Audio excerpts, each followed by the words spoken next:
আজ অনেক দিন পর একটু স্কিন কেয়ার করছি। অনেক দিন ধরেই স্কিন কেয়ার করা হয় না, তার জন্য আজকে স্নান করে এসেই আমি বসে পড়েছি স্কিন কেয়ার করার জন্য। স্কিন কেয়ার বললেও চলে না, একটু জল নিয়েছি আর কয়েক টুকরা বরফ নিয়েছি আর সাথে নিয়েছিলাম গ্রিন টি।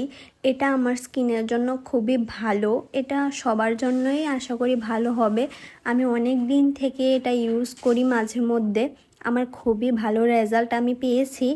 স্কিনটা খুবই ফ্রেশ ফিল হয় আর তোমাদের পিম্পলসের প্রবলেম থাকলে এটাও একটু কমে যায়। আমি খুবই হেল্প পেয়েছি এটা করে, তো তার জন্য তোমাদের সাথেও শেয়ার করলাম। তারপরে আমি এখানে দেখো লাঞ্চ করার জন্য বসে গেছি।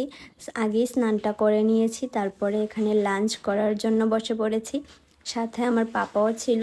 মাম্মা গেছিল স্কুলে, আজকে ওদের স্কুল বন্ধ ছিল কিন্তু বৌদি জানতো না, তার জন্য নিয়ে চলে গেছে। তো ও আর স্কুল থেকে এসে কিছু খায়ও নি, তার জন্য আমরা দুজনেই একসাথে লাঞ্চ করতে বসেছি।